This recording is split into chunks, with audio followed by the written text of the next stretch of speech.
Fraction form करेंगे, ठीक है। पार्शियल फ्रैक्शन में कैसे उस इक्वेशन को कन्वर्ट करेंगे, ठीक है। Now we are going to study the partial fraction formation, ठीक। So we have got a equation that is for example x plus 4 upon x plus 1, ठीक है। ये एक हमारी गिवन इक्वेशन हो गई। क्या है? x plus 4 upon x and x plus 1. Now if we are talking about partial fraction, first of all we have to split the equation into two parts, ठीक है। ये जो इक्वेशन है हमें इसको दो पार्ट में स्प्लिट कर लेना है। कैसे करेंगे? Let us consider x be a and 4 be y. x को हमने a माना और 4 को हमने माना b, ठीक है। तो क्या हो जाएगी इक्वेशन? x की जगह a रखो, a अपॉन x, ठीक है, प्लस 4 को क्या हो गया? b अपॉन x प्लस 1, ठीक है। Denote this as equation number 1.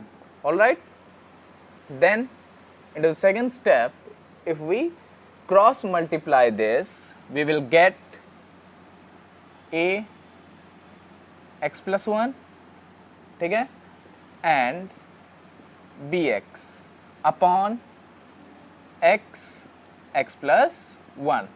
और इधर की इक्वेशन एज इट इज आ जाएगी x plus 4 upon x plus 1, ठीक है। अभी तक हमने क्या किया? हमें एक इक्वेशन दी हुई थी that is x plus 4 upon x bracket में x प्लस 1. पार्शियल फ्रैक्शन की बात करेंगे तो इसको हमने क्या किया? पहले दो पार्ट में स्प्लिट कर लिया, considering x as a and 4 as b. तो इक्वेशन क्या बन गई? a upon x plus b upon x plus 1. Then हमने इसको क्रॉस मल्टीप्लाई किया, तो what we have got? a x plus 1 and bx upon the denominator, ठीक।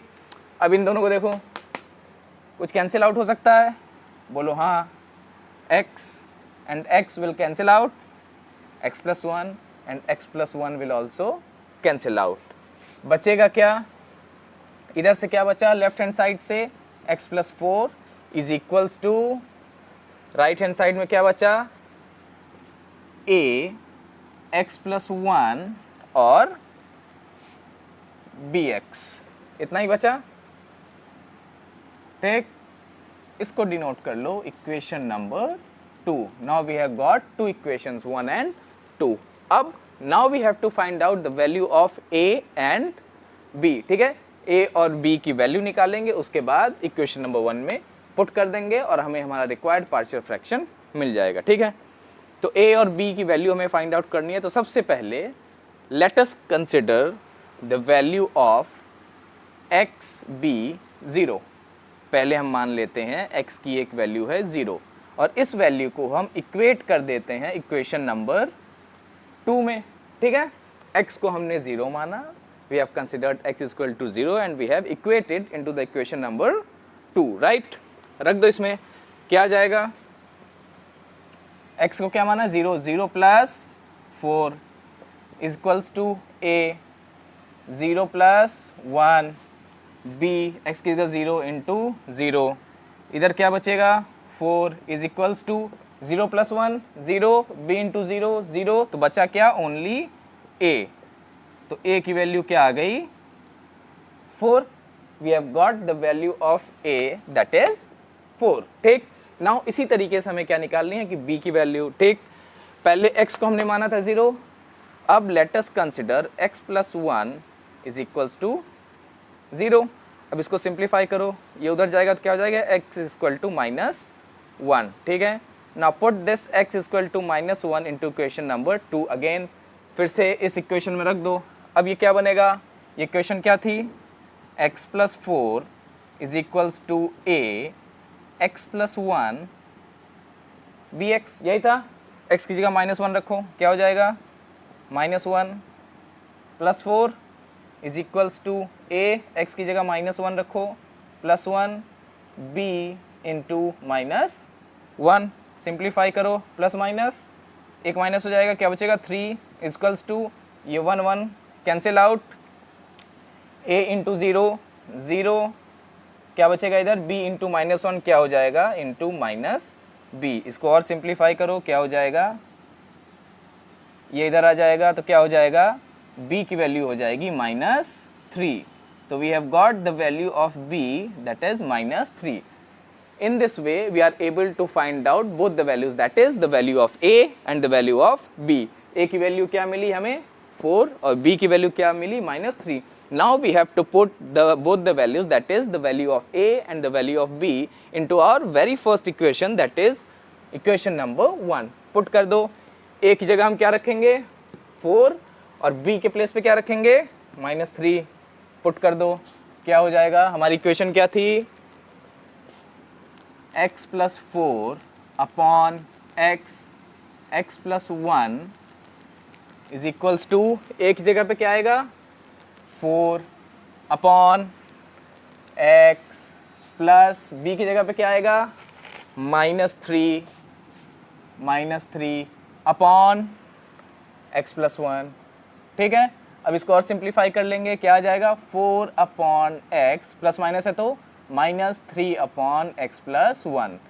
This is what our required partial fraction. ठीक है, इसको यहाँ पे एरो दे के लिख लेना, this is the required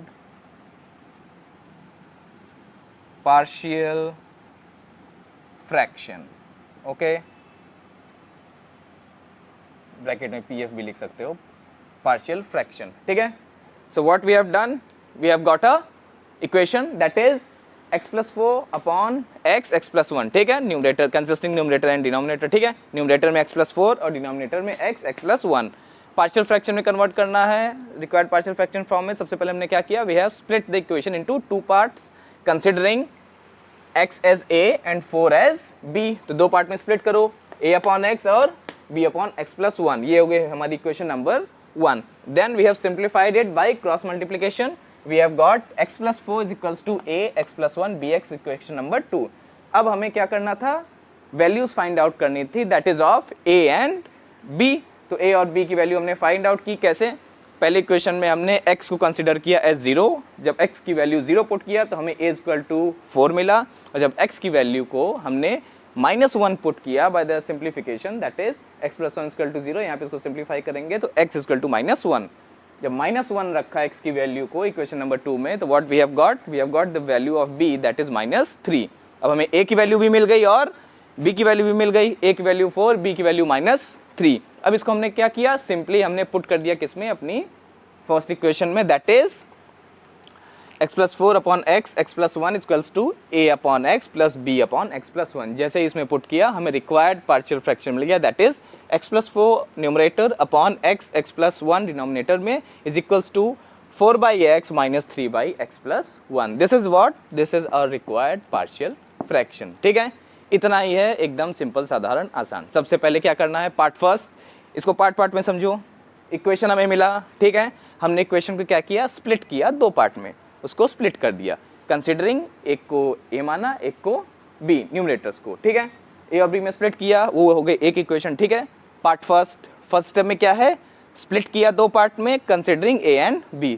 second part में क्रॉस मल्टीप्लाई किया, जो इक्वेशन आएगी वो क्या हो गई, इक्वेशन नंबर 2. देन फिर थर्ड पार्ट में we have to find out the value of a and b. ठीक है, a और b की वैल्यू फाइंड आउट किया कैसे, पहले इक्वेशन नंबर 2 में x की वैल्यू हमने 0 रखा, तो जहां जहां x है 0 पुट किया तो हमें मिल गया a इक्वल टू 4.